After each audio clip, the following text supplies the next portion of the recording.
Hello. Bon, nous sommes sur la télévision de la subconscience.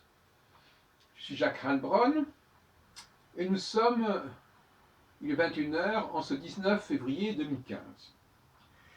J'ai dans les mains un ouvrage intéressant qui s'appelle Aux origines de l'abstraction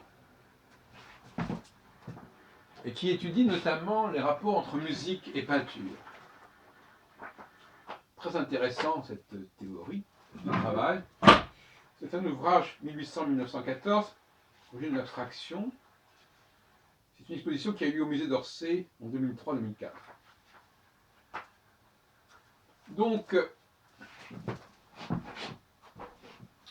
j'en prends simplement un début pour mon exposé, mais c'est intéressant l'idée que la musique ait pu inspirer la peinture abstraite, ce qu'on appelait à un moment donné la peinture pure.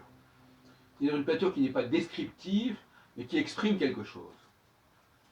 Et je crois que cette dialectique entre la peinture et la musique est tout à fait passionnante et qu'elle mérite d'être approfondie.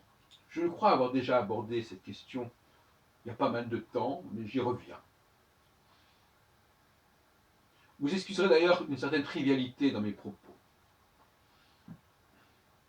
Car cette dialectique est un peu celle du temps et de l'espace. La peinture nous confronte, même si c'est artificiellement, à un contact immédiat et instantané avec un objet. Même si cet objet a été travaillé et est résultat d'un travail qui a pu s'étendre dans le temps, néanmoins, vous êtes confronté directement à cet objet, ce qui n'est évidemment pas le cas de la musique. Si vous écoutez une pièce de musique pendant 10 secondes, ça ne vous donnera pas grand-chose. Alors, il y a un point commun que j'aimerais vous proposer, bien qu'il soit assez spécieux par certains côtés, c'est la façon dont nous évacuons les déchets que nous avons en nous, en fait, disons-le.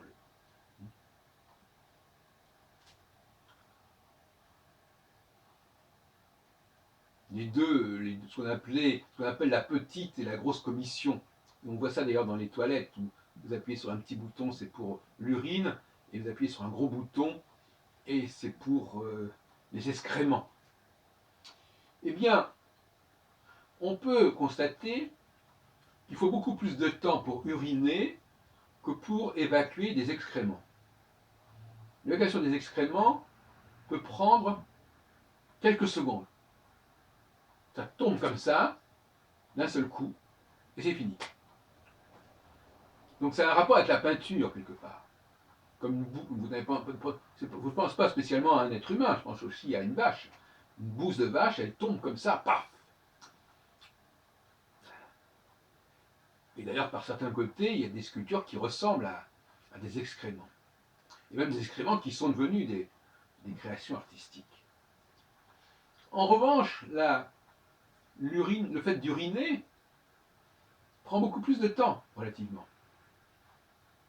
Il y a un continu. Par exemple, vous pouvez prendre 1 minute pour uriner et quelques secondes pour déféquer, on peut dire. Donc, le fait de pisser, pour employer cette expression vulgaire et familière, est en rapport avec la musique. D'ailleurs, quelque part, si on pisse sur quelque chose, sur un certain type de sol, on a une certaine musique quelque part. Bon, c'est un détail. Mais là, on est dans le temps, dans la temporalité. D'ailleurs, certaines maladies de la prostate exigent beaucoup de temps pour évacuer le liquide. Donc, on a une différence considérable. On ne peut pas uriner en 1 seconde, c'est pas possible. Même si on a les plus grands besoins d'uriner, ça va s'étaler sur un certain temps. Comme de la musique.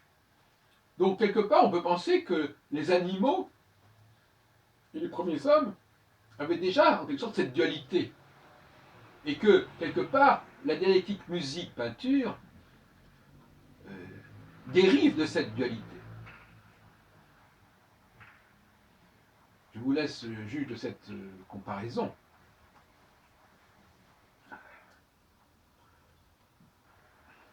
Et ça nous renvoie effectivement à une problématique de l'espace-temps. Uriner nous connecte avec le temps, et déféquer nous connecte avec l'espace. Un espace quasiment qui n'a pas besoin de temps, et un temps qui finalement n'a pas besoin d'espace. Un espace qui peut prendre une certaine ampleur, une certaine surface, et un temps, celui de l'urinage, qui généralement n'occupe que un segment d'espace extrêmement ténu. Donc là, on a réellement une dialectique tout à fait intéressante que je voulais vous signaler. Et pour revenir à cet ouvrage, je salue d'ailleurs mon ex-femme, Larissa Bliman, qui a consacré, il y a une vingtaine d'années, le travail de maîtrise ou de master à Kazimir Malevich, un des grands maîtres de la peinture abstraite. Eh bien, la peinture abstraite n'échappe pas de toute façon à cette affaire-là. L'abstraction ne change rien à la dialectique entre la peinture, ou la sculpture d'ailleurs, les arts plastiques en général, et la musique. Le débat n'est pas là, en vérité. C'est ça qui manque à cet ouvrage. Le débat n'est pas là. On reste de toute façon, avec les arts plastiques, dans un processus spatial. Et avec la musique dans un processus temporel. Cela dit, comme il est proposé là, on peut tout à fait illustrer une musique par des formes, évidemment. On peut même avoir Moi, je sais par exemple que quand on peut par exemple mettre un CD audio sur l'ordinateur, et il y a des formes qui se forment, qui se produisent sur l'écran, en permanence. Sans parler du ballet, qui est une forme de tentative d'accompagner d'un point de vue visuel une musique. Donc le ballet, c'est une peinture en mouvement, en quelque sorte. Voilà ce que je voulais vous dire.